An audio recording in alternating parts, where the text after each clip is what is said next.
Hello students, welcome back to Lutfu's tutorial blog. আজকে আবারও একটি শতাংশ নির্ণয়ের ক্লাস নিয়ে চলে এলাম। এখানে অতি সহজে কিভাবে কোনো সংখ্যার শতাংশ নির্ণয় করা হয় দেখে নিন। তো এখানে প্রথম প্রশ্নটি হচ্ছে 25-এর 25% সমান কত হবে? 25-এর 25% সমান কত? তো এখানে নিয়মটি আগে আমরা যা শিখেছিলাম তা একই। তো আমাদের কি করতে হবে? এই সংখ্যা দ্বারা এই সংখ্যাকে পূরণ করতে হবে। তো আমরা যদি এই সংখ্যা দিয়ে এই সংখ্যাকে পূরণ করি, তো আলাদাভাবে এইভাবে পূরণ করলে চলবে বা শর্টকাট ট্রিকে পূরণ করলেও চলবে। এখানে 125 তার মানে দাঁড়ায়, এটাকে এটা দিয়ে পূরণ করলে কত হয়? 625। তো আমরা এখানে 625 লিখে দেব। তারপর ওই দিক থেকে কোণে 2 ঘর পরে দশমিক বসিয়ে দেব। ডান দিক থেকে মনে রাখবে বসাতে হবে, এই দিক থেকে বসালে ভুল হবে। তো সেটা আনসার কত হচ্ছে? 6.25। অর্থাৎ 25-এর 25% সমান হচ্ছে 6.25। আমরা এইভাবে অতি সহজে এই অঙ্কটি করতে পারি। আবার যদি আমরা অন্য নিয়মে যদি আমরা করতে যাই, সেকেন্ড নিয়ম, তো এটাকে আমরা কিভাবে লিখব? 25-এর 25% এটা বের করতে হবে। তো আমরা এইভাবে কি করব? 25 দিয়ে এর জায়গায় আমরা গুণ চিহ্ন দিয়ে দেব। এখানে 25 ডিভাইডেড বাই 100।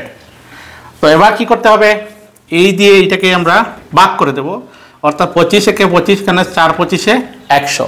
এবার কি করব? এই 4 দিয়ে এই 25-কে ভাগ করতে হবে।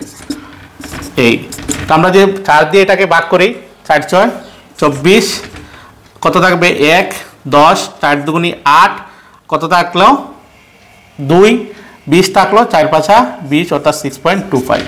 তো এই মেথডটা আমি মনে করি সবচেয়ে যারা কম্পিটিটিভ পরীক্ষা দেবে তাদের জন্য সহজ, কারণ এই দুটা সংখ্যা দিয়ে সরাসরি দুইভাবে আমরা করে দিলাম। আর যারা ছাত্রছাত্রী যারা প্রাইমারি শতাংশ নির্ণয়ের অঙ্ক শিখছে, তো তারা এইভাবে করতে হবে, তারা এইভাবে করলে হবে। কিন্তু এইভাবে করলে অনেক লম্বা হয়, যে আমরা যারা পরীক্ষা দেব।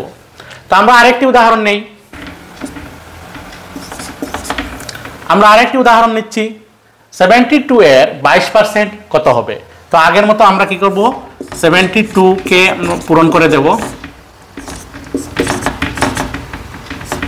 কত দাঁড়ায়? 4851। তো কত হচ্ছে? এই সংখ্যাকে এই সংখ্যা দ্বারা পূরণ করলে দাঁড়ায় 1584। এবং আমরা নিয়ম হচ্ছে 2 ঘর পরে দশমিক বসিয়ে দেওয়া শতাংশ নির্ণয়ের ক্ষেত্রে। এইখানে আমি বসিয়ে দেব। তো কত হলো? আনসার 15.84। এটার আনসার হয়ে যাবে। অতি সহজে সেটা নির্ণয় করা সম্ভব।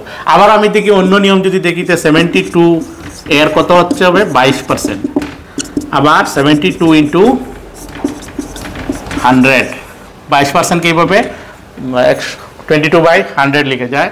এবার আমরা ক্যান্সেলেশন করব। 4 দিয়ে করলে 4 18 72, 4 25-এ 100। তো এবার আমরা কি করতে হবে?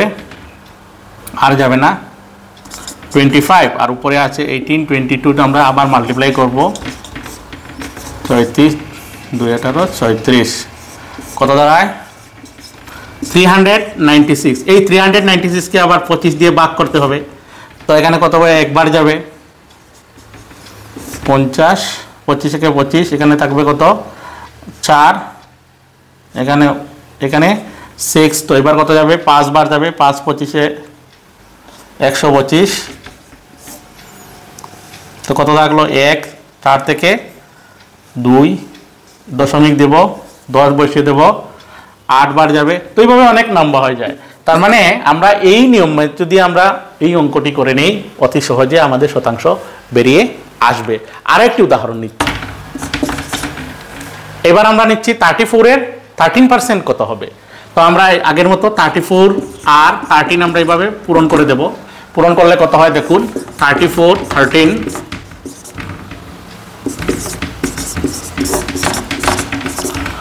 442 হয়ে গেল। এবং নিয়মতে আমরা ওই দিক থেকে আমরা 2 ঘর পরে দশমিক বসিয়ে দেব। তো আনসার হয়ে গেল 34-এর 13% হচ্ছে 4.42।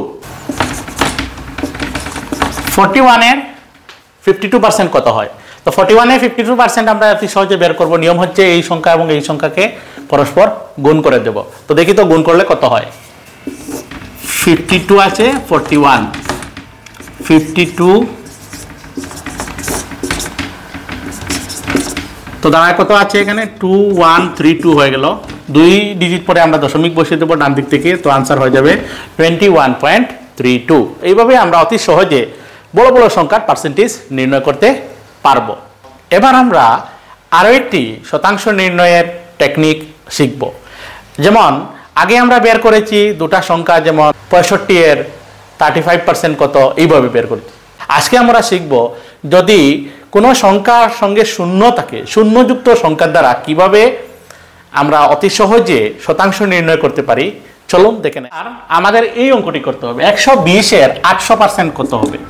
তো আগের মতো আমরা এই সংখ্যা এবং এই সংখ্যাকে পূরণ করে দেব। 8 12 96 আর 1 0 2 3 0 বসিয়ে দিলাম। এইবার এই দিক থেকে গণে 2 0 পরে আমরা দশমিক বসিয়ে দিলাম। আনসার কত হলো 960। অর্থাৎ 120 এর 800% হচ্ছে 960। এবারে আমাদের প্রশ্নটি হচ্ছে 110 এর 100% সমান কত।